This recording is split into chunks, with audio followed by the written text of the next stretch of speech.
Mi corazón te canta, mi alma te anhela con todas mis fuerzas. Te amo, roca eterna, tú eres mi esperanza, mi gloria, mi fuerza. En valles de sombra te cuidas, eres lumbrera. Tú eres fiel, no me dejarás. De la muerte me levantarás. En tu palabra puedo confiar. Tú eres fiel, no me dejarás. De la muerte me levantarás. En tu palabra puedo confiar. Eres fiel.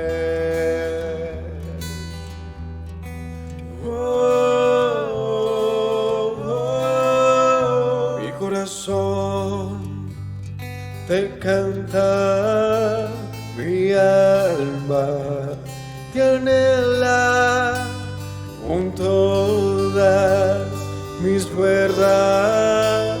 Te amo, roca eterna, tú eres mi esperanza, mi gloria, mi fuerza. En valles de sombra te cuidas, eres lumbrera. Tú eres fiel, no me dejarás. De la muerte me levantarás. En tu palabra puedo confiar. Tú eres fiel, no me dejarás. De la muerte me levantarás. En tu palabra puedo confiar. Eres fiel, eres fiel. Tú eres fiel, no me dejarás. De la muerte me levantarás. En tu palabra puedo confiar. Tú eres fiel, no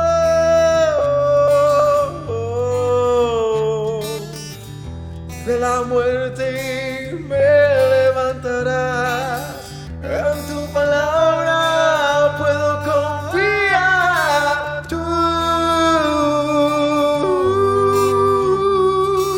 no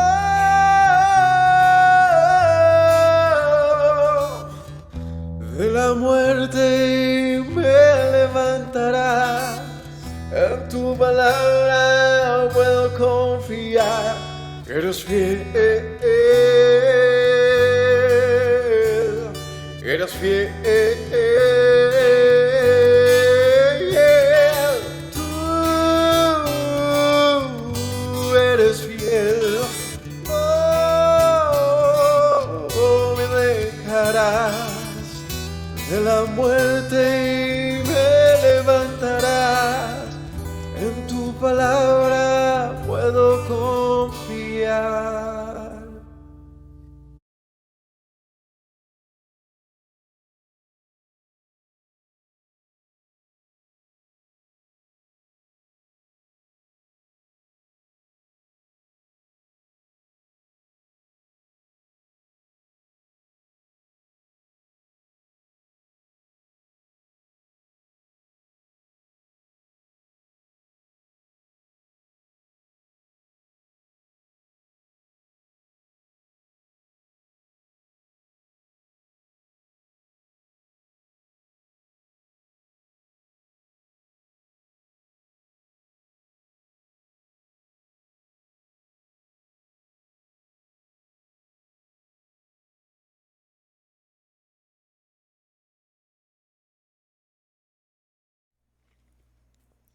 Shalom para todos mis hermanos, el Señor los bendiga, bienvenidos a un estudio más de las Sagradas Escrituras, continuando con el estudio del libro de Corintios, un libro bastante especial, muy doctrinal, la verdad.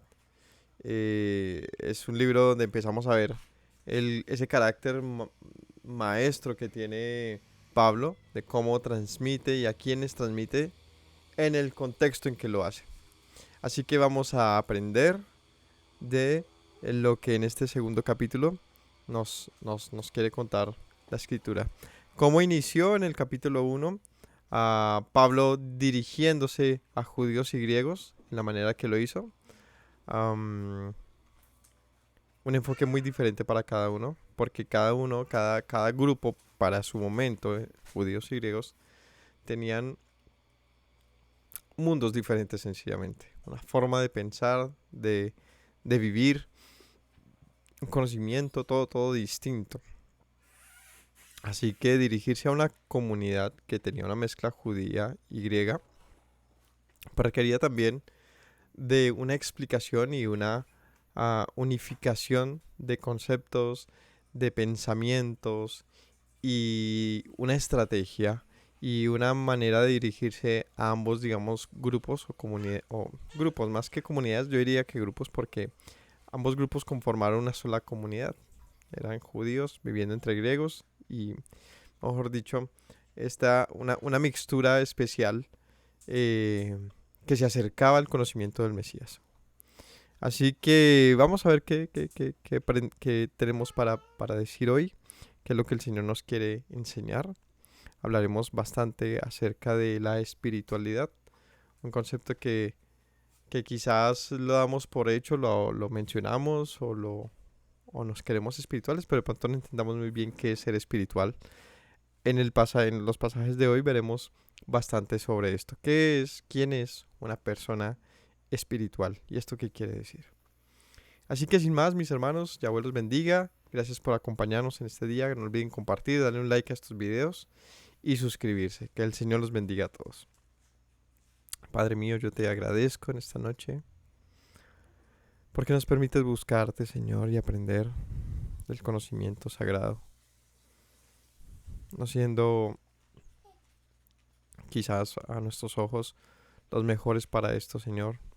Desaprobados seguramente por uno mismo, pero tú, Señor, has visto, Señor, del polvo de la tierra, Señor, de lo menospreciado del mundo, Señor, de lo que no era grande, de lo que no tenía grandeza en medio de los hombres, y escogiste un pueblo para conocerte, para mostrar en esto, Señor, que tú eres el que eres grande, Señor, que tú eres el bendito para siempre y toda la gloria es tuya. Por eso te agradezco. Bendice a mis hermanos, los oyentes, y permítenos a todos tener sabiduría y comunión, una unidad especial en ti, en el nombre de Yeshua. Te lo pido. Amén. Capítulo 2 del libro de 1 Corintios dice: Así que, hermanos, cuando fui a vosotros para anunciaros el testimonio de Dios, no fui con excelencia de palabras o de sabiduría. Bueno, así que es evidentemente una continuación del pasaje anterior, capítulo 1. El título y los capítulos que tenemos actualmente, los versículos, toda esa separación es algo, digamos, de una u otra manera moderno. No necesariamente el escritor haya deseado separar sus textos. De hecho, esta separación de aquí, el hecho de que la estudiemos un día uno y el otro día otro, hace que nos desconectemos un poquito pues de la línea que va llevando, ¿no? Uno está exponiendo una idea, es como cuando uno está exponiendo una idea, ¿no? Un proyecto, y dice, bueno, cuéntame su proyecto. Uno le dice la mitad y dice, espere, vamos y nos tomamos un tinto y después seguimos hablando. Y después de que uno se ha tomado el tinto y ha pasado otro día y vuelve y retoma el tema, empezar desde ahí siempre es necesario retomar en lo que se iba, ¿no? Porque no sería, no se logra comunicar bien cuando se rompe una línea de, pues de transmisión de conocimiento, como en este caso, este pasaje lo hace. Es decir, aquí dice, así que hermanos, cuando fui a vosotros, ¿de qué estaba hablando en el capítulo anterior? ¿Se acuerdan? estaba hablando acerca de la sabiduría de Dios, una sabiduría particular con la que se manifestó al mundo, a los griegos y a los judíos, donde los judíos buscaban ¿qué? El poder, las demostraciones, y los griegos sabiduría. Con esto el Señor entonces, o Pablo más bien, cuenta que la manifestación del Mesías fue sabiduría y poder de Dios. Ambas cosas. Que Yeshua es la sabiduría y poder de Dios. Así que voy a leerlo rápidamente aquí unos versos atrás. Dice en el versículo 23, o en el 22, perdón, porque los judíos piden señales y los griegos buscan sabiduría, pero nosotros predicamos al Mesías crucificado. Para los judíos ciertamente tropezadero y para los gentiles locura. Mas para los llamados así judíos como griegos, Yeshua es poder de Dios y sabiduría de Dios. Porque lo insensato de Dios es más sabio que los hombres y lo débil de Dios es más fuerte que los hombres. Pues mirad, hermanos, vuestra vocación, que no sois muchos sabios según la carne, ni muchos poderosos, ni muchos nobles, sino que lo necio del mundo escogió Dios para avergonzar a los sabios, y lo débil del mundo escogió Elohim para avergonzar a lo fuerte, y lo vil del mundo y lo menospreciado escogió Elohim, y lo que no es para deshacer lo que es, a fin de que nadie se jacte en su presencia. Mas por él estáis vosotros en Yeshua HaMashiach, el cual nos ha sido hecho por Dios sabiduría, justificación, santificación y redención, para que, como está escrito, el que se gloríe, gloríese en el Señor. Así que, hermanos, y ahí es donde continúa, ¿no?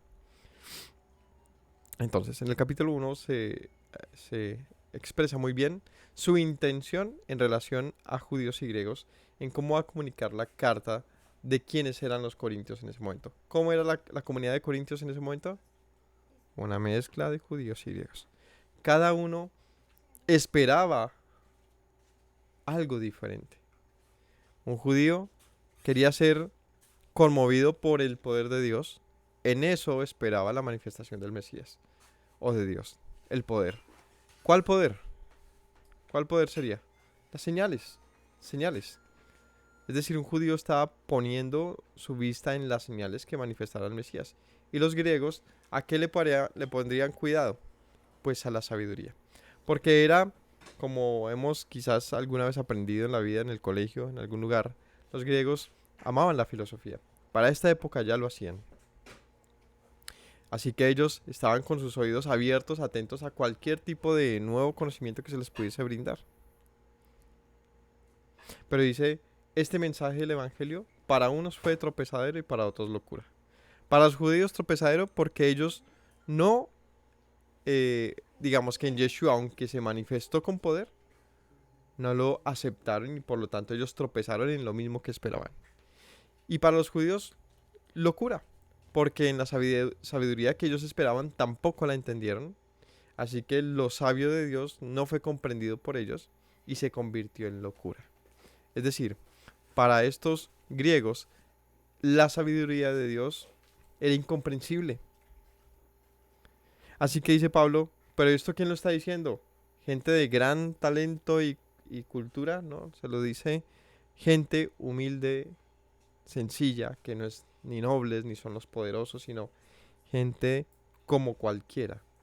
Viene y demuestra delante de judíos y griegos gran poder y gran sabiduría, pero en ambos asuntos incomprendida, en ambos asuntos no bien recibida necesariamente. De tal manera que Dios mismo se ha gloriado en todo esto, porque escoge de lo vil y menospreciado, es decir, de lo que entre los mismos corintios y judíos era separado, era desechado, a hermanos similares que a ellos, pero separados, a los escoge para anunciar la sabiduría de Dios. ¿Cuál es la sabiduría de Dios? ¿Cuál es el poder de Dios? ¿Ah? ¿Cuál es la sabiduría de Dios? ¿Cuál es el poder de Dios?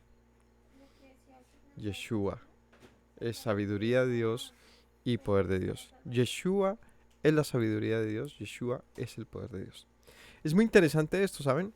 Porque cuando leemos el libro de Job, por ejemplo, o el libro de Proverbios, o los libros de sabiduría, encontramos la constante donde una constante más bien, logramos identificar en la cual la sabiduría misma se personifica. Es decir, para el mismo pueblo judío, la sabiduría tiene nombre y es algo que procede de Dios. Y el poder de Dios siempre fue manifiesto como el brazo de Dios, ¿no? Como el ángel del Eterno. Es decir, la manifestación que se da de Dios es algo completamente bíblico. Es sabiduría y poder. Sin embargo, tropezaron en ello. El que se gloría, gloria es en el Señor. Y por eso él termina diciendo, pues esto, mis hermanos, no es ni siquiera nuestro. Esto que les contamos y este poder ni es humano, ni procede de nosotros, ni esta sabiduría procede de nosotros, sino es de Dios. De tal manera que si hemos de gloriarnos, chao papito, que si nos hemos de gloriar, nos gloriaremos en el Señor. Y ahí sí así empezamos el capítulo 2. Así que hermanos, cuando fui a vosotros para anunciaros el testimonio de Dios, no fui con excelencia de palabras. Entonces arranca contando la historia, ¿no? Cuando llega a los griegos, ¿cómo llegó? Con gran elocuencia de sabiduría. ¿Qué sería gran elocuencia de sabiduría? Empecemos por ahí, ¿no? Dice, no fui con excelencia de palabras o de sabiduría. Me propuse no saber entre vosotros cosa alguna, sino a Yeshua y a este crucificado. ¿Cómo se acercó Pablo a hablarle a los griegos y a los judíos? Hablemos de qué sería una palabra de sabiduría. ¿Cómo qué sería? O sea, mejor dicho, ¿a ustedes les parece que el evangelio es una palabra vacía de sabiduría? ¿Por qué Pablo dice que no se acercó con palabras de sabiduría, sino con Yeshua crucificado? ¿A qué se referiría Pablo con palabras de sabiduría? ¿Cómo es? Como se predica el proselitismo y todo eso como muy estructurado, muy redundante, no sé. Y de pronto lo que quiere decir el mensaje de la cruz como de ser el uno, o el mensaje de Yeshua, es simplemente labor de Dios para con la humanidad. Y eso obvio tiene detrás toda una estructura, pero digamos que con eso se arranca, con eso es más fácil llegar a la gente, ¿sí? No eres nada, y necesitas todo, y Dios en su misericordia envió a su hijo para dártelo. Y ya luego de ahí para adelante pues viene la predicación, que después el apóstol Pablo más adelante Menciona que dice ya les di leche, deberían comer vianda. esto que llama Pablo que no tiene sabiduría, que realmente no es estrictamente lo que quiere decir, sino más bien las palabras de sabiduría a las que él se refiere, es lo que un griego en promedio buscaría. Y es que ¿Elocuencia? es elocuencia de una persona. Es decir, alguien que se acerca y empieza a contar algo interesante, no desde un punto de vista sorprendente ni maravilloso, sino razonable, como la filosofía.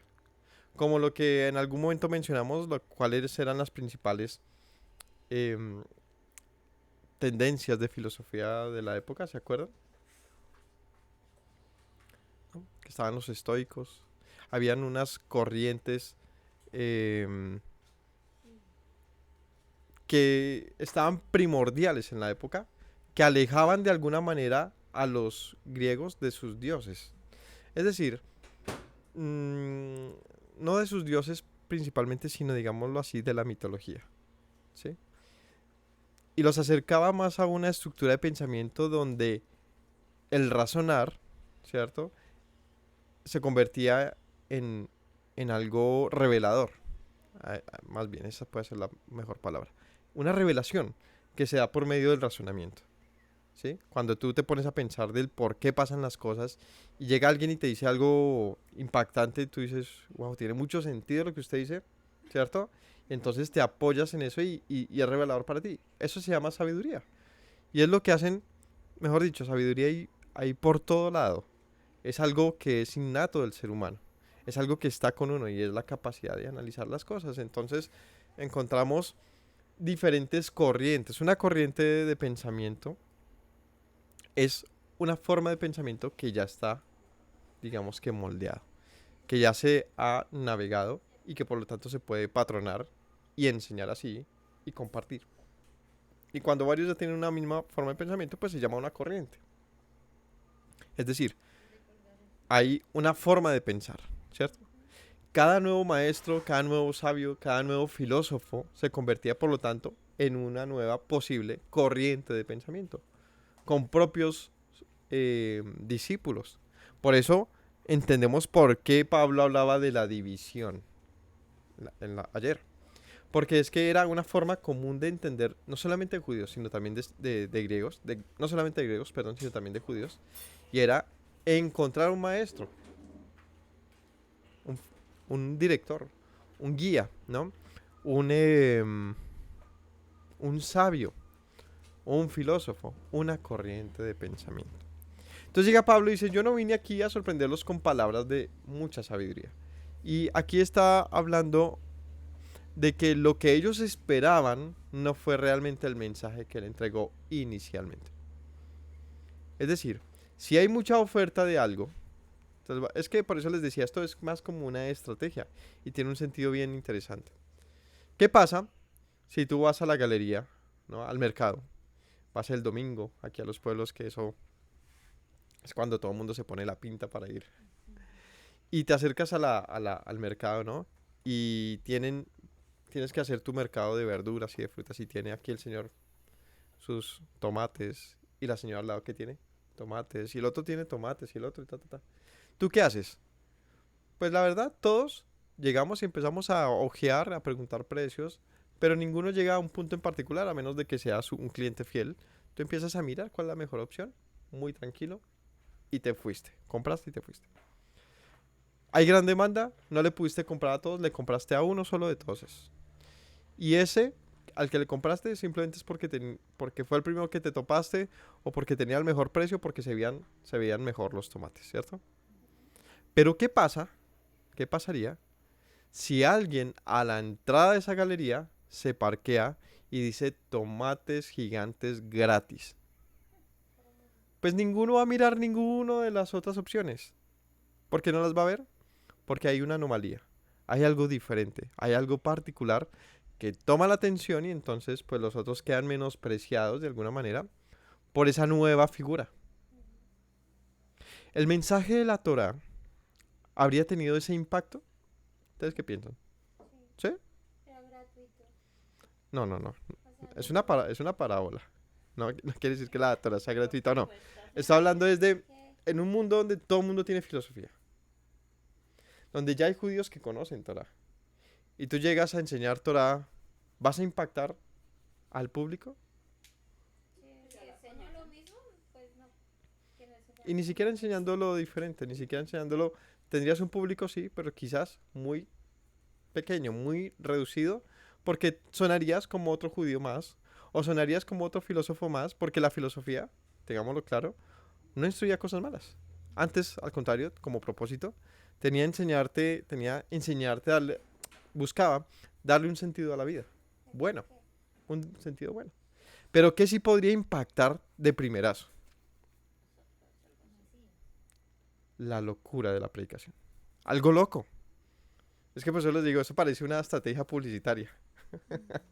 Algo loco. ¿Qué era loco?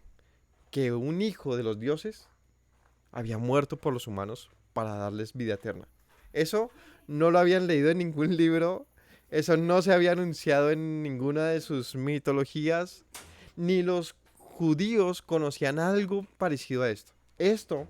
Este mensaje era completamente cautivante. Es como cuando, venga, ¿qué película vamos a ver? Póngase ahí los trailers. Y uno dice, más de lo mismo, más de lo mismo. Y de repente ves tremenda película y dices, esto se ve diferente.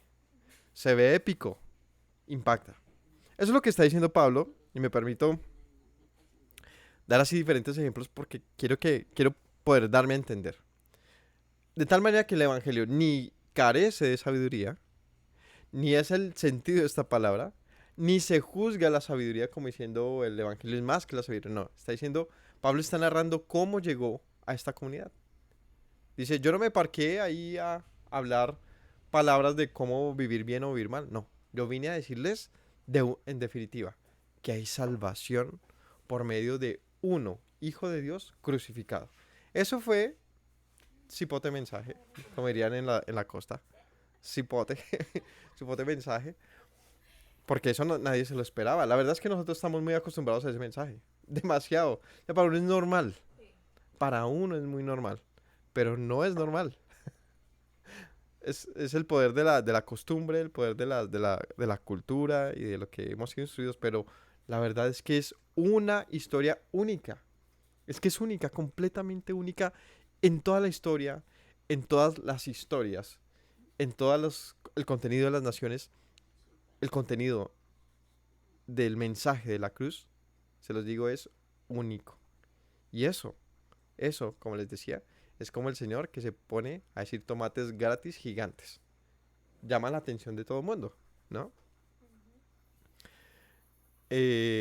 Nos asustamos mucho, recuerdo que em, en un libro de Dan Brown, que creo que es el de El símbolo perdido, él decía en algún momento, creo que se llama El símbolo perdido, ya ni me acuerdo el nombre. Decía en algún momento, es para los que no lo han leído, y esos libros tienen películas, varios de ellos, donde siempre el actor es Tom Hanks, ¿no? Este es el mismo escritor de Código Da Vinci, de Inferno, y siempre es el mismo personaje, ¿sí? Es el mismo profesor, Una saga. es una saga. Pero son diferentes historias, obviamente, completamente diferentes. Pero es el mismo tipo y es mm, es algo así como un experto en todo lo que tiene que ver con simbología, con historia, con... em, es un investigador, ¿sí? Prácticamente eso es lo que es este profesor. Y en este libro decía, en algún momento al inicio, él llega a una universidad y decía, y empezaba a hablar sobre las culturas antiguas y las tradiciones y lo que nosotros demonizamos o lo que santificamos, ¿no? O sea, cómo se, por ejemplo, ya ahorita voy a la historia en particular, pero por ejemplo, recientemente cuando se escoge a un gobernador, a un presidente, cosas así, digamos aquí en el país pasó recientemente, y el presidente del país fue a las comunidades indígenas y a este señor le hicieron pues sus bendiciones indígenas ancestrales, que cómo son, pues seguramente con riegos, con cosas como lo hagan ellos. ¿Cuál fue el comentario de muchos? Y sé que pasó en redes, en WhatsApp y tal. Pues que son brujos, que no sé qué, y la gente asustada de que Petro estaba, pues, que Satanás y todo este cuento, ¿no? La aversión a esas cosas, pues, es entendible, pero entonces vamos al punto de, de lo que, de este libro, de la historia. Decía, ¿ustedes qué pensarían? Él estaba comparando dos culturas, que la verdad no recuerdo la otra. Pero él diría, ¿ustedes qué pensarían de una cultura que tiene como Dios un instrumento de tortura? Cada cierto día a la semana va y bebe su sangre y se come su cuerpo. Y se le postra, aunque esté muerto. Dirían, y todo el mundo hacía como, algo así decía, ¿no? Lo parafraseo. Todo el mundo quedó como, ¿y de qué estar haciendo referencia? Ah, bueno, esa es la cena del domingo. Delante de una cruz, un instrumento de tortura, se bebe en la sangre del cuerpo de un ser muerto en su momento. Eso es algo que es común en toda la cristiandad. Él dice, nadie lo ve con escándalo, es normal, es común. Pero cuando uno lo ve desde la manera más honesta, no es normal ni común. Cómo se venera, digamos, un instrumento de tortura. Era algo así lo que decía él en ese momento y era muy interesante como lo narraba. Porque en efecto nosotros vemos desde una óptica cultural y de costumbre. Pero cuando llega un mensaje diferente, uno realmente diferente, y hay hambre y sed, porque entre los judíos estaba la esperanza de un Mesías, o sea, había un anhelo, y entre los griegos que había el hambre y sed de la filosofía.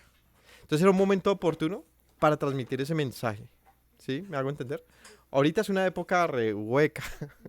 ¿Por qué? Porque hay tanto conocimiento y tanto acceso a él que nada resulta satisfactorio. Ah, sí, yo ya me lo vi. ¿Eso en qué capítulo de Stranger Things pasó? Es ya así, ¿no? O sea, nadie se sorprende, no hay nada nuevo, todo es fantasía. De hecho, la fantasía se ha hecho realidad de alguna manera en ese sentido. No hay amor por el conocimiento, sino por lo práctico, pero un conocimiento realmente difícil, ¿no?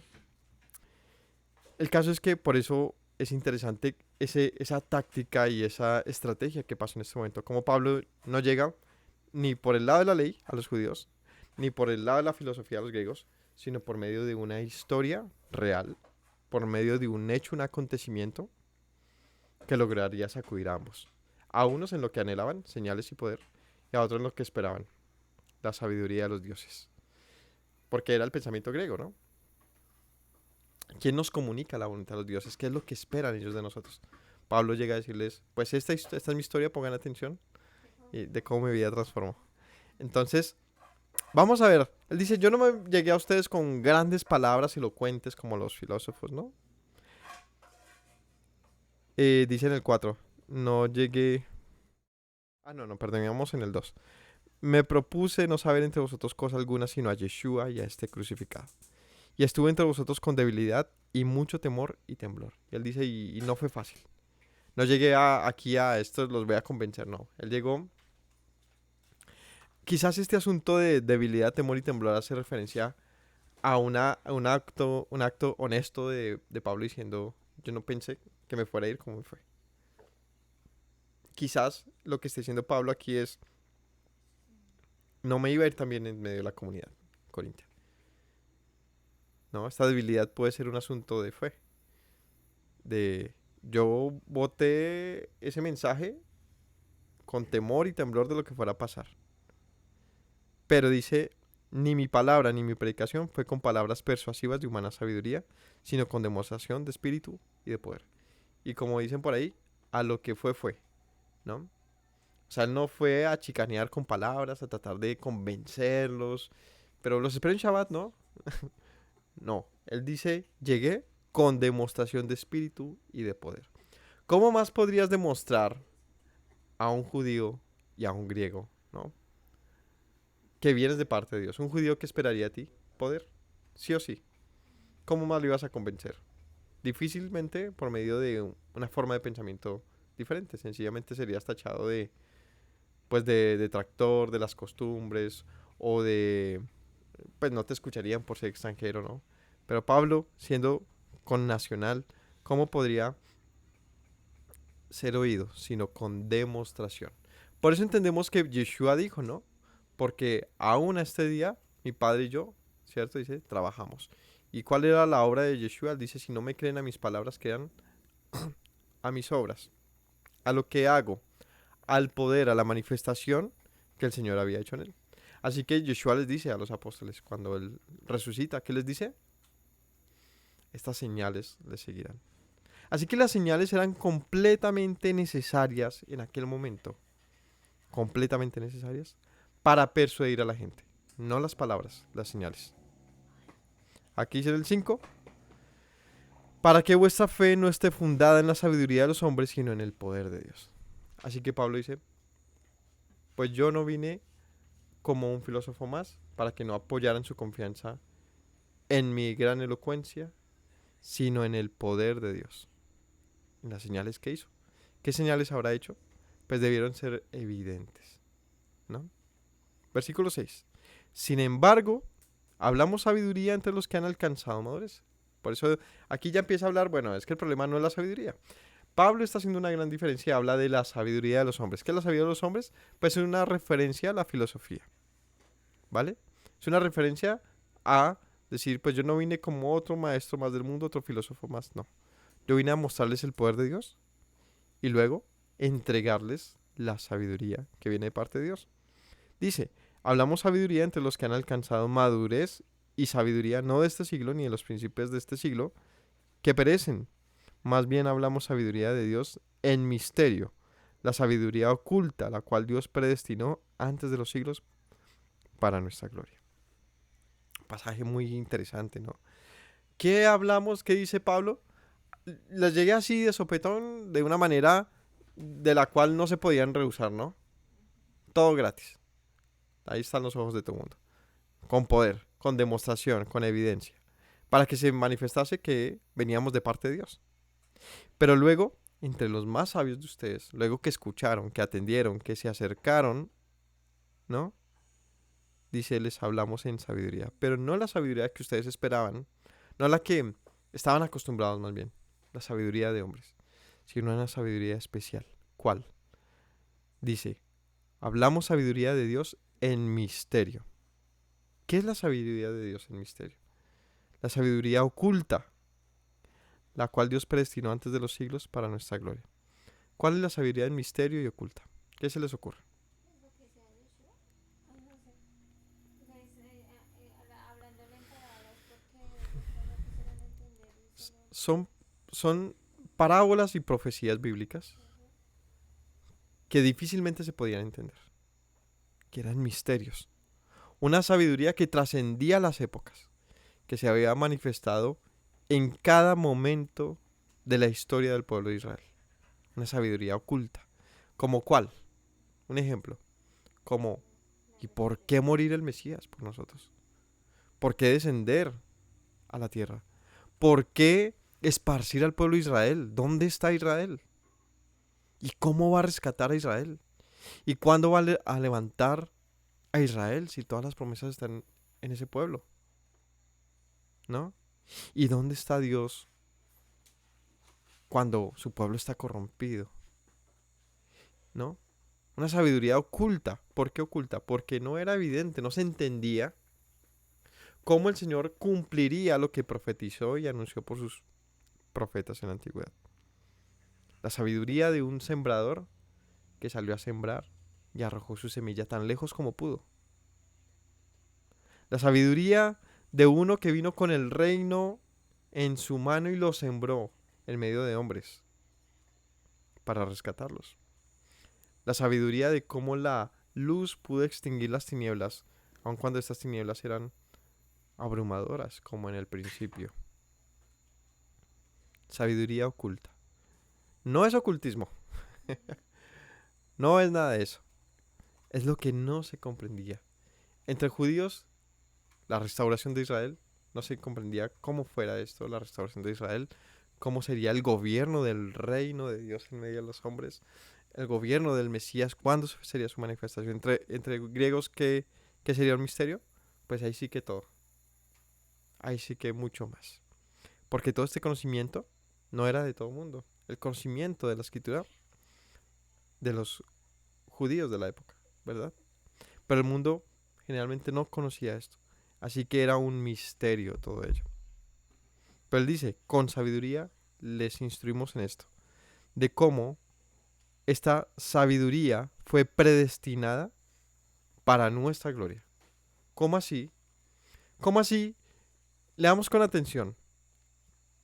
Hablamos sabiduría en misterio, la sabiduría oculta, la cual predestinó Dios antes de los siglos. ¿Cuál es la sabiduría que Dios predestinó antes de los siglos para nuestra gloria?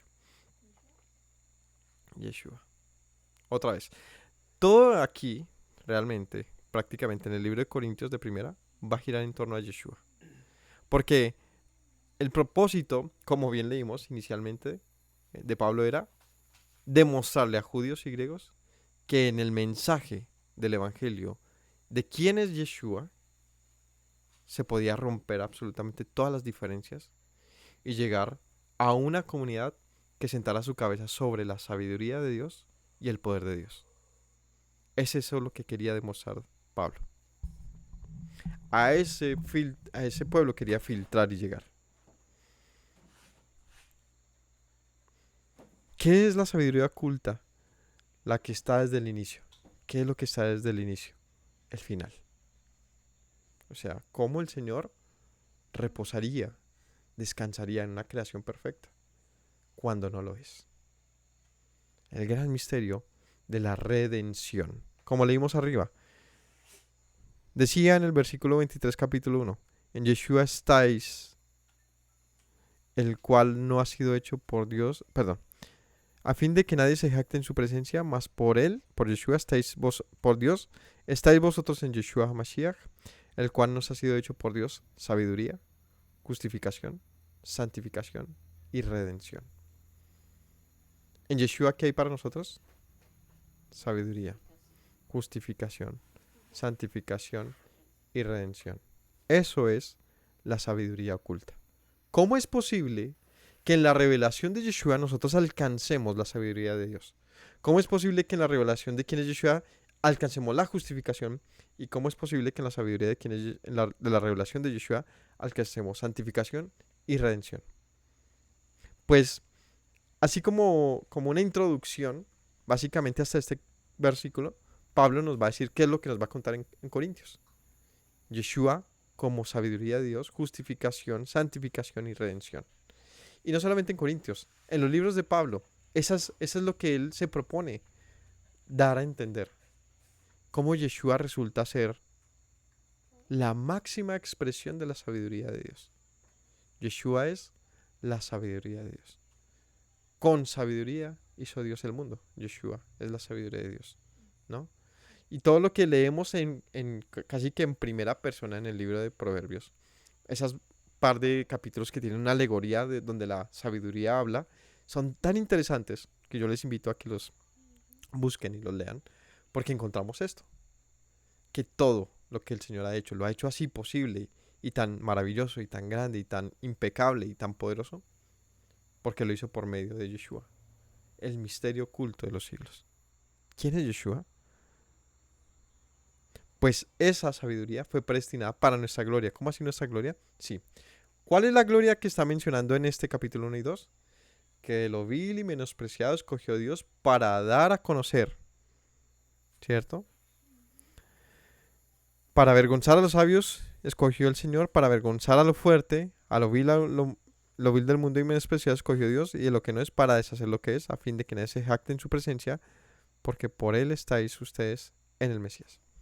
O sea, por medio de el Señor escoge en su sabiduría a lo vil y menospreciado para avergonzar a todo lo que le había menospreciado a Él, prácticamente.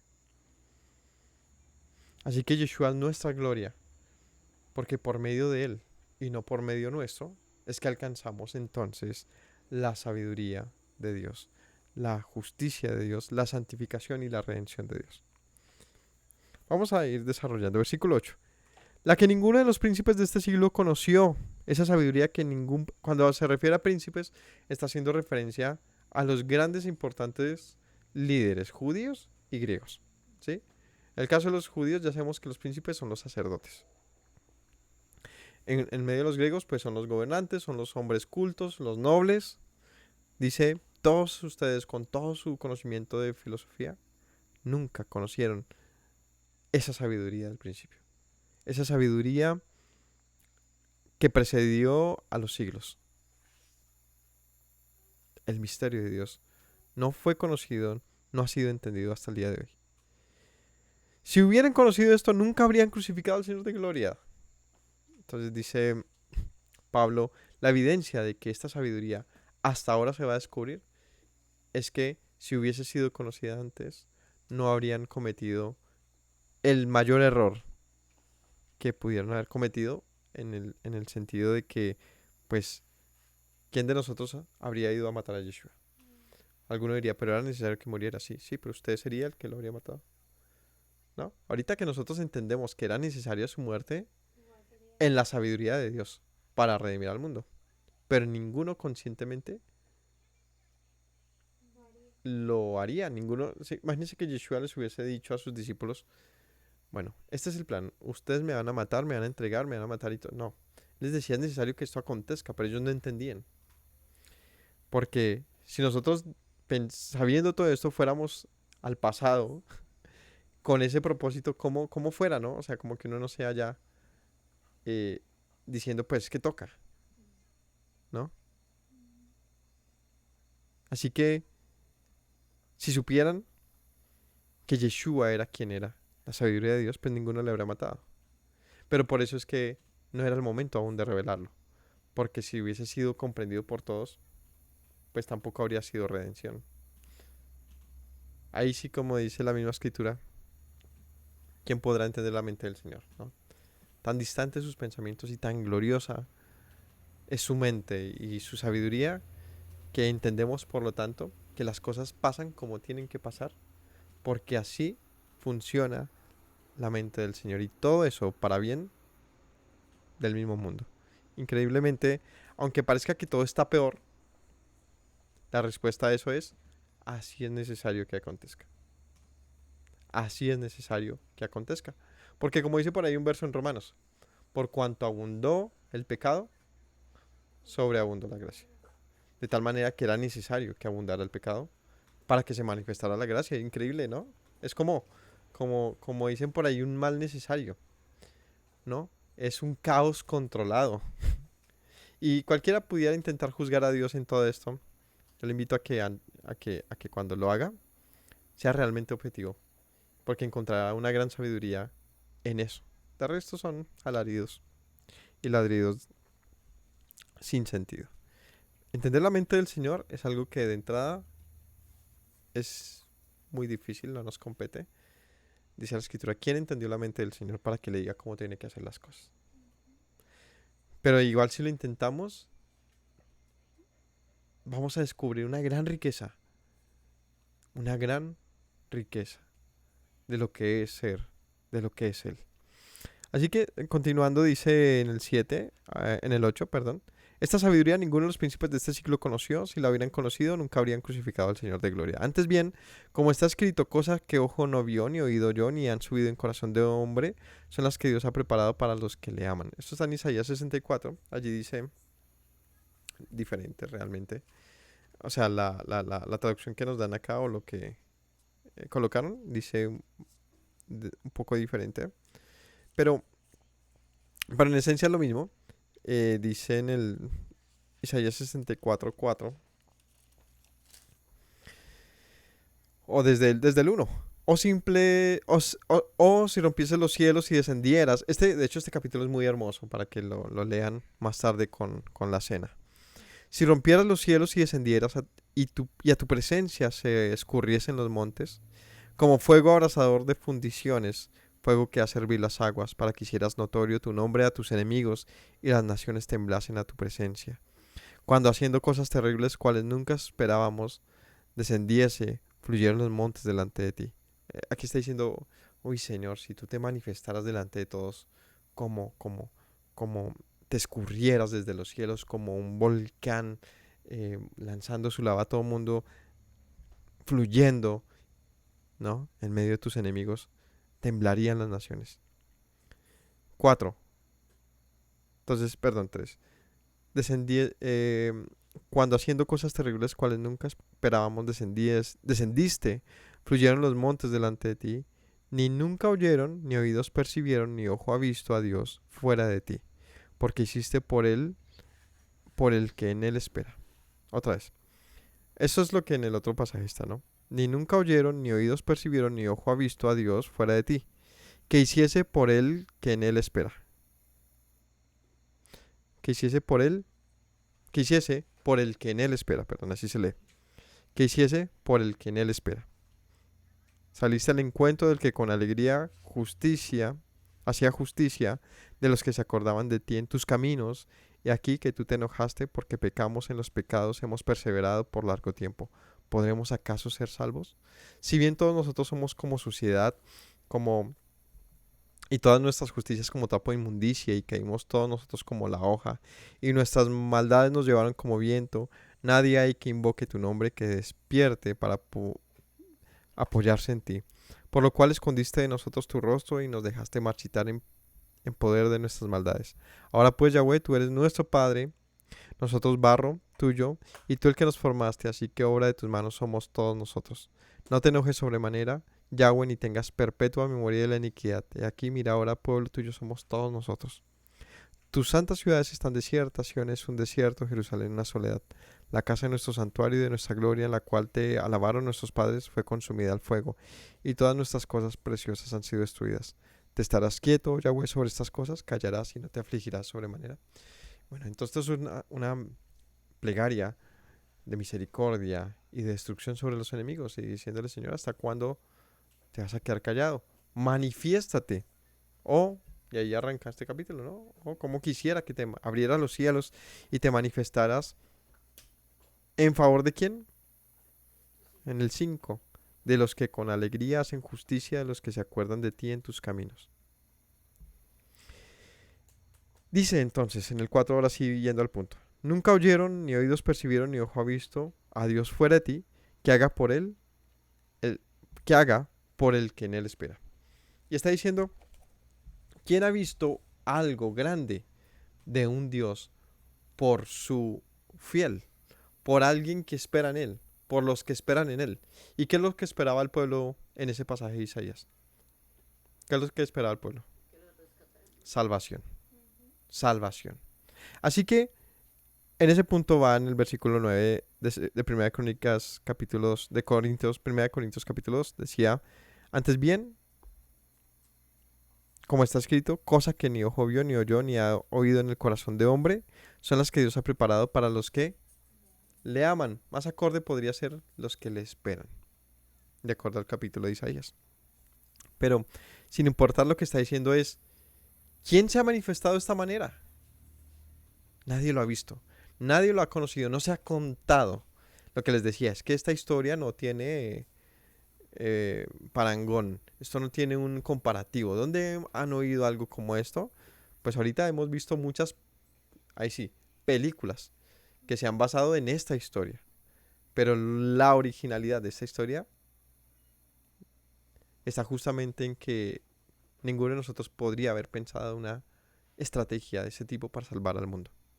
O sea, lo que la estrategia de Dios, si le podemos llamar así estrategia, el plan de Dios, el propósito de Yahweh con el mundo es tan sumamente poderoso, interesante y diferente que en muchos casos para los indoctos, no lo digo de una mala manera, sino los que no lo comprenden, no lo estudian, no lo saben, resulta muchas veces incluso hasta maldadoso. Lo califican de ¿quién es este que manda a matar a su propio hijo? ¿No? No entienden el plan de Dios.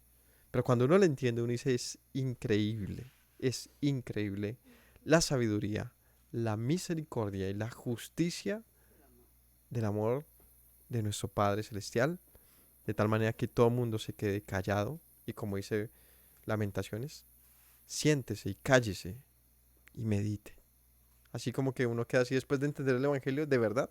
O sea, de verdad, cuando uno realmente lo asimila, este mensaje, uno solamente puede callarse, pensar y decir, Señor, tus misericordias son nuevas todos los días. Yo solo sé eso, que tus misericordias son nuevas todos los días y que por un momento intenté huir de ti y quise morir, pero entendí que tus misericordias son nuevas todos los días. Así que, versículo... Pablo quizás modificó ese pasaje, ¿no? Diciendo, cosas que ni ojo vio, ni oído yo, ni han subido en el corazón de hombre, son las que Dios ha preparado a los que le aman. Quizás lo cambió en el sentido de que lo está interpretando. Está diciendo, de esto se trata. Que esto que fue oculto se manifestó por causa de qué? Los que aman a Yahweh. Porque lo que decía en Isaías era igual, ¿no? Decía, hiciste todo esto por el que hace justicia, por el que anda en tu camino, porque todos pecamos. Pero está diciendo, así que el Señor, ¿por qué ha mantenido su pacto, su amor al mundo y ha hecho notorio esto? Por la elección de un pueblo. Porque aunque había gran maldad por causa de unos pocos, el Señor mantuvo su pacto con tal de rescatar a los muchos. Que vuelvo y les digo, esto es difícil de comprender quizás, pero es una gran historia que merece ser contada y entendida. Porque cuando la entendemos, es ahí donde todos quedamos como en silencio y decimos, grande es la sabiduría del Señor y nosotros solamente queremos entender y agradecer, porque en esa historia estamos nosotros. Versículo 10, pero Dios nos reveló a nosotros por el Espíritu estas cosas. Nos reveló esto. Estas cosas que ojo no vio, ni oído yo, ni han subido en el corazón de hombre. O sea, ¿quién pensó esto? ¿Quién se imaginó esto antes? ¿Alguna vez? ¿Dónde lo leyeron? ¿Dónde vieron una historia? ¿Quién contó una historia como esta? Pues nadie lo ha contado jamás. Así esto se presenta como una historia única en su momento. Y como digo, hasta el día de hoy, creo que no hay ninguna historia ni parecida, fuera de las copias, réplicas, en el sentido de inspiración, que ha sido esto para todo, para el arte, para la música, para, para la sabiduría, para todo. Así lo hizo Dios, lo preparó para los que esperan en Él, para los que le aman. 10. Pero Dios nos las reveló a nosotros por el Espíritu, porque el Espíritu todo lo escudriña aún lo profundo de Dios. Y a partir de aquí va a empezar a hablar del Espíritu. El enfoque de este pasaje no es quién es el Espíritu de Dios, sino Pablo de inmediato empieza a dar a entender cómo es posible que lo que nunca había sido revelado ni descubierto de repente ahora es conocido. ¿Cómo es que Pablo y ellos conocían esto si nadie lo conoció jamás? Si él mismo dice, nosotros somos de la plebe, del vulgo, como todos, somos parte del pueblo, nada diferente, pescadores, em, tejedores, hacemos tiendas, se ponen cremalleras, se hacen dobladillos. Él decía, aquí no había ninguno realmente sobresaliente, ¿no? Parte del pueblo, normalito. Y entonces, ¿por qué saben esto? Y aquí vamos a entender por qué es posible conocer esto si antes acaba de decir es un misterio y sabiduría oculta. ¿Cómo podemos conocer entonces esta sabiduría de lo alto? Y aquí viene una frase interesante. Dios nos lo ha revelado. Es una revelación. Para ese momento nadie, absolutamente nadie lo entendía. Nadie. Ni siquiera los profetas, cuando lo anunciaron, realmente comprendían, imaginaban el cumplimiento de estas cosas. De hecho, para entender a Yeshua, si tú te fijas, y entonces se cumplió lo que dijo el profeta. Y entonces así como dijo el profeta. Y empieza a citar ¿qué? A un pasaje en particular, a de muchos profetas, de tal manera que la historia del Mesías se traza en la unidad bíblica. Eso es tan bonito. Es tan finamente construido y detallado, ¿no? Tan finamente hecho que uno dice, es impecable la obra del Señor en la Escritura. Más allá de la Escritura, que lo haya hecho así para que nosotros podamos entender y tener una revelación en todo esto. Porque Él bien pudo haber hecho todo esto de otra manera, mucho más oculta, llamémoslo así. Pero cuando tú empiezas a ver este hilo que está en toda la Escritura, claro que llega una gran revelación. Así que Pablo dice, pues el Señor nos lo mostró por su Espíritu, porque no es nuestro espíritu, ni el de este pueblo, ni de la humanidad, sino su Espíritu es el que pudo haber hecho posible que pudiéramos entender algo que parecía imposible. Porque el Espíritu de Él todo lo escudriña, aún lo profundo de Dios. Porque ¿quién de los hombres sabe las cosas del hombre sino el Espíritu del hombre que está en él? O sea, ¿quién conoce lo de uno sino uno mismo? ¿No? Es el espacio de uno. Es el espacio de uno. Como dice por ahí un sabio indio, decía él, no estés triste por la vida que tienes. Me parece tiene unas frases muy chéveres, unos pensamientos muy chéveres. Decía, no estés triste por la vida que tienes, porque tienes un espacio que nadie más tiene, y es el tuyo. Y ese espacio nadie lo puede invadir, nadie puede entrar ahí. Te pueden torturar, te pueden dañar la vida, pero el espacio tuyo, lo que tienes adentro, nadie lo puede invadir. Ese es tu espacio, sé feliz con tu espacio, decía él. Parecía tan interesante. Y es que en efecto, ¿quién conoce lo que hay dentro de uno sino ese espíritu, ¿no? O sea, lo que está dentro de uno, que es difícil de expresarlo. Pero ¿quién conoce lo profundo de uno sino el espíritu de uno? Dice Pablo, pues ¿quién más va a conocer lo profundo de la sabiduría de Dios sino su espíritu, su esencia? Él. ¿Quién más iba a revelarnos su plan? ¿Alguno de ustedes fue y conoció la mente del Señor? ¿Se le metió dentro de él para entenderlo? No se puede. Así como nadie puede invadir tu espacio interior. Es completamente imposible. Y por lo tanto es lo bonito de ese mensaje que escuchaba. De que todos tenemos nuestro espacio para reflexionar. Y es nuestro. Y nadie nos lo puede quitar. Pues él dice en este pasaje, el Señor nos ha revelado por su espíritu lo que en su conocimiento tiene. Nos ha compartido sus pensamientos, su sabiduría, por medio de su espíritu.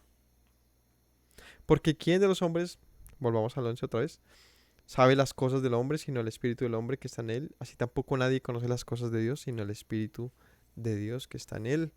Y nosotros no hemos recibido el espíritu del mundo, sino el espíritu que proviene de Dios, para que sepamos lo que Dios nos ha concedido. ¿Y por qué Pablo está tan seguro que el conocimiento de él no procede del mundo? ¿Cómo está tan seguro que ese conocimiento era de Dios? ¿Mm? ¿Qué le aseguraba a Pablo que esto no era? Pues, nada, se le ocurrió una excelente idea. O sea, ¿qué le garantiza a Pablo, perdón, que pueda decir con tal certeza que el mensaje de él provenía de Dios? Hay dos razones, por lo menos se me ocurren dos. Primero, que el Señor lo llamó, lo escogió para hallar el mensaje de él. Y segundo, pues fue un doctor en la ley y también lo que le enseñó cuando lo envió el Señor cuando quedó ciego, que fue instruido allá también y aprendió la revelación celestial como la revelación de Yeshua. Pero como Pablo, porque los judíos también podrían decir, pues tú tienes demonio, ¿no? Como le decían a Yeshua. Porque ellos podrían decir lo que nosotros pensamos es la revelación, no la suya. O sea que en esa discusión, ¿no? Que esa es típica, ¿y usted por qué tiene la verdad y no yo? ¿No? De todos tenemos una verdad. Es porque Pablo puede decir con certeza es que la mía proviene de Dios. Entonces mi papá dice por ahí, pues porque el Señor lo llamó lo envió con ese propósito. Porque él sabía, porque él, como conocía las profecías, vio el cumplimiento. Porque él conocía, pero los otros judíos no conocían también. Porque fue revelado. Bueno, hay una básica y es porque Yeshua lo prometió. Yeshua prometió que enviaría su espíritu. Ahí tenemos algo particular y diferente, otra vez, que no está antes, no era mencionado antes. Y es que él dice en la profecía, y derramaré mi espíritu y me conocerán. Es decir, fue profetizado que esta revelación vendría. Lo que Pablo está diciendo es que ya pasó. Y nosotros fuimos testigos de esa manifestación y esa revelación nos abrió la mente a lo que no era conocido, lo que no se entendía, lo que muchos siguen buscando hoy en día, pues nosotros lo sabemos, porque el Espíritu de Dios prometido, porque recordemos, fue una promesa desde los profetas, y Yeshua insistió en varios momentos diciéndoles tranquilos, cuando yo me vaya, les daré mi Espíritu para que los guíe a la verdad. Recordemos eso. Esto no está desconectado de ese pasaje, al contrario, es la confirmación de que Pablo en su espíritu, es decir, en su interior, podía haber nacido una luz que fuera del Espíritu del Señor no podía estar. Y la evidencia es que habían cientos y miles de judíos y filósofos buscando la luz y no llegaban. Pero Pablo dice, de la gente del vulgo, de los menospreciados, el Señor les manifestó la gran revelación de los siglos. Pero no se escandalicen, no por nosotros, por Él, porque para Él es la gloria, pues Él ha puesto su espíritu, quien nos ha manifestado lo que hay en su mente. No habría otra manera de que lo entendamos. No había otra manera. Así que interesante que Pablo todo el tiempo está dándole el crédito por completo al Señor y no una falsa humildad, sino la verdad. Dice que no hay otra manera. ¿Cómo más lo pudimos entender? Sino porque Él ha puesto su revelación en nosotros, su espíritu. Su espíritu que procede de Él, para que sepamos lo que Dios nos ha concedido. Es decir, ¿qué hizo el Espíritu del Señor? El Espíritu del Señor les dio a entender al pueblo, a estos apóstoles y a esta congregación, a esta comunidad, no a los corintios, sino me refiero a los creyentes de la época, les dio a entender el valor de Yeshua. ¿Qué haría el Espíritu del Señor? Sino hablar de qué? De Yeshua. Porque ¿qué tenía que hacer Él? Convencernos. ¿De qué? Pues de la sabiduría de Dios, que nos lleva a santificación, a redención, a justificación. Es decir, Él los convencería de la sabiduría divina, de su propósito. Nos convencería a todos. Ese es el propósito del Espíritu de Dios. No del Espíritu de Dios, sino del Espíritu del Señor en nosotros.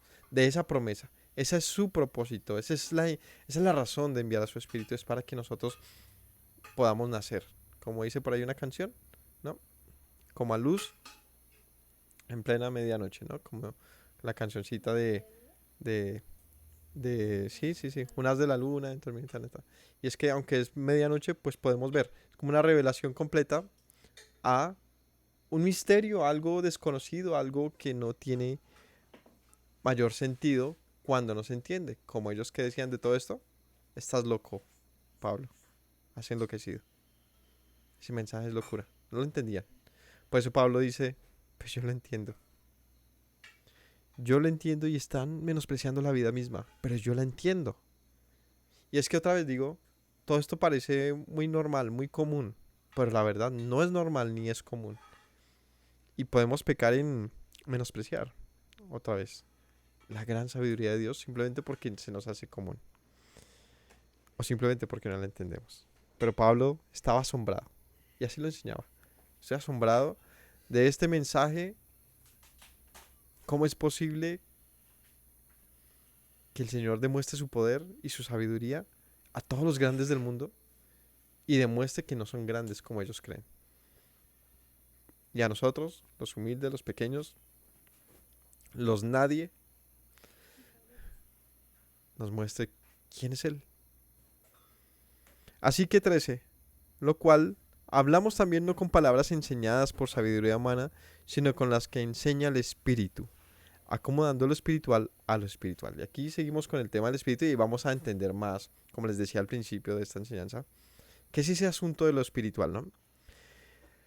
Entonces él dice, ahora que hemos entendido la voluntad de Dios por su Espíritu, que hemos entendido no a cabalidad, pero sí se nos ha revelado, se nos ha abierto una puerta y una ventana inmensa al propósito de Dios y a su sabiduría de rescate de la humanidad, de restauración de su pueblo, de redención y justificación y santificación, como nunca antes lo entendemos ahora.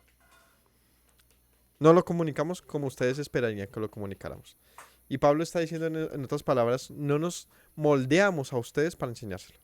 O sea, no vine y trato de acomodárselo a lo que usted quiere oír. No.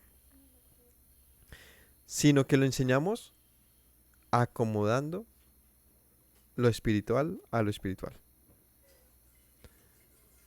No enseñamos con palabras humanas, sino con las que enseña el Espíritu, acomodando lo espiritual a lo espiritual. ¿Y qué es espiritual? La palabra de Dios es espiritual. La ley de Dios es espiritual. De hecho, Pablo mismo lo menciona en Romanos, porque la ley de Dios es espiritual y espiritualmente debe ser entendida. Creo que incluso es aquí mismo que lo menciona. Así que él está diciendo, acomodando lo espiritual a lo espiritual, está diciendo, ¿cómo enseñamos esto? Sino entendiendo las escrituras. Porque ellas son espirituales. Y ahora que entendemos en el espíritu esto, acomodamos esto a las escrituras. No quiere decir lo acomodamos a la escritura como diciendo lo manipulamos, sino está diciendo tenemos ahora las herramientas, la luz para interpretar las escrituras, el conocimiento bíblico. Porque él dice, yo no les voy a hablar aquí de mis grandes dotes de sabio, ni de nadie. Yo vengo a enseñarles lo que en lo espiritual debe ser enseñado como espiritual. En cambio, 14. Pero el hombre natural no percibe las cosas espirituales, que son del espíritu, porque para él son locura. Y no las puede entender, porque se ha de discernir espiritualmente. En cambio, el espiritual juzga todas las cosas, pero él no es juzgado de nadie. Porque ¿quién conoció la mente del Señor? ¿Quién le instruirá? Mas nosotros tenemos la mente del Mesías.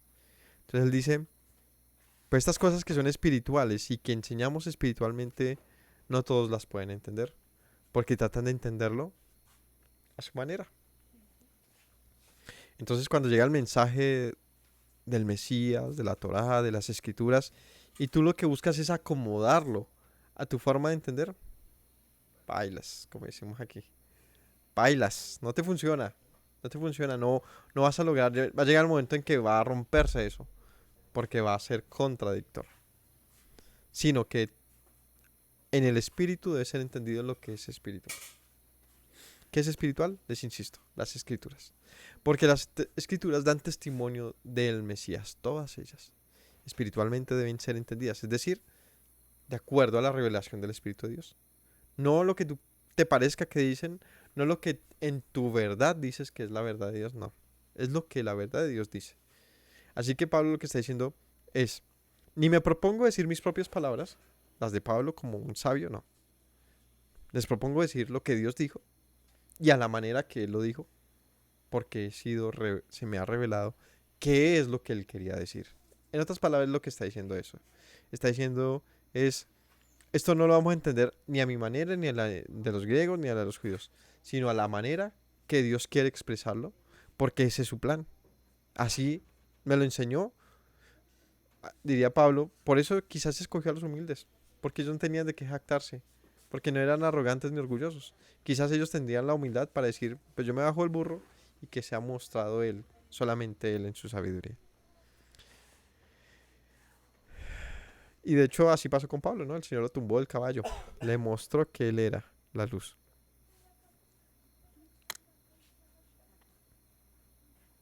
Así que dice aquí, el que no es del Espíritu no puede entender estas cosas. Y yo, claro, yo lo he visto. ¿Ustedes han visto esto? Yo sí lo he visto bastante. ¿Por qué la gente no encuentra este sabor que uno encuentra en esto, no? Parece que fueran... ¿Sí saben que hay gente que no puede sentir la música? ¿Sí sabían? Que hay una condición. ¿Sí? Creo que se llama amúsico, algo así. Y no pueden diferenciar un tono de otro. O sea, suena una canción y es como oír a alguien hablar. No pueden sentir la diferencia tonal. Entonces no lo pueden disfrutar, no pueden. O así también hay gente daltónica. No puede diferenciar entre un tono de color y otro. No pueden. Ven en blanco y negro y algunos colores resaltarán, pero eso es una condición, son condiciones que existen, que de pronto uno desconoce porque uno ve bien y puede disfrutar los colores y uno puede disfrutar la música. Pues algo así es lo que Pablo menciona aquí. Ustedes no pueden entender esto. Y algo sí yo he visto también en mucha gente, en la mayoría.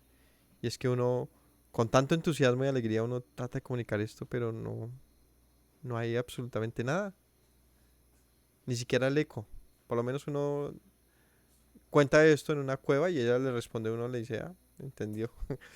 Pero hay gente que definitivamente no tiene ningún tipo de sensibilidad a esto, de nada. Entonces uno dice, entiendo. Es necesario que haya espíritu de Dios para que pueda ser esto revelado en una persona. El que es espiritual juzga todas las cosas, pero él no es juzgado de nadie. Bueno, como les decía, ¿y aquí a qué se referirá? ¿Cómo así que no es juzgado de nadie? Pues la ley es espiritual. El camino del Señor es espiritual. Una persona espiritual vive la ley, vive la palabra del Señor, así que él no es juzgado de nadie, porque él vive conforme a la justicia. Pero el que no vive conforme a la justicia, el que no vive espiritualmente, en otras palabras, ¿de qué está hablando aquí? Pues es juzgado. Tiene el juicio sobre sí. Tiene el juicio sobre sí. ¿Qué hora es, mi silla? ¿Cuánto llevamos?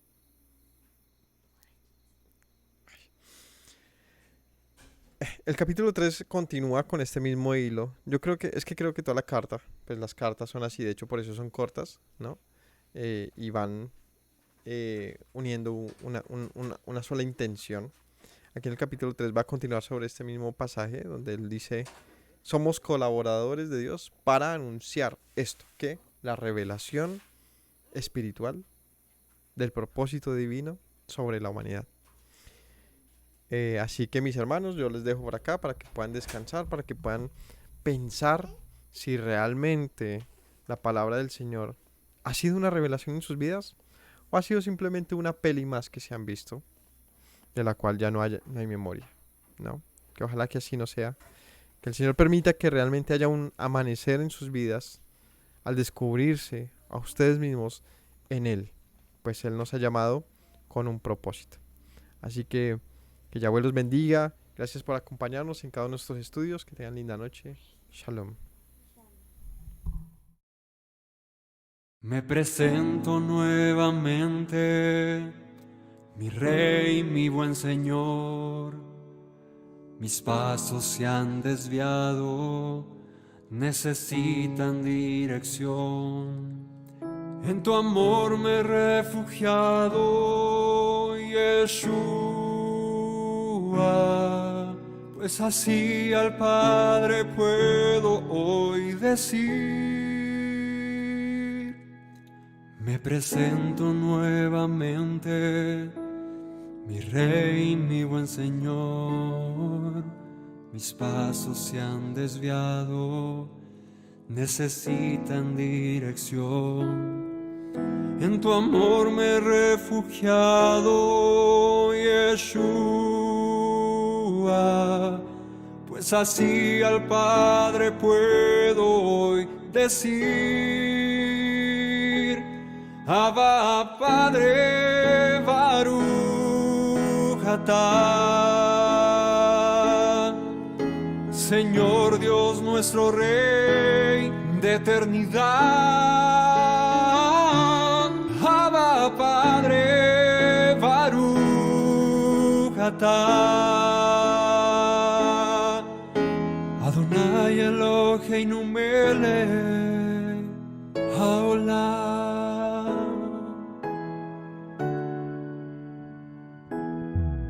Me presento nuevamente, mi Rey, mi buen Señor. Mis pasos se han desviado, necesitan dirección. En tu amor me he refugiado, Yeshua, pues así al Padre puedo hoy decir. Me presento nuevamente, mi Rey, mi buen Señor.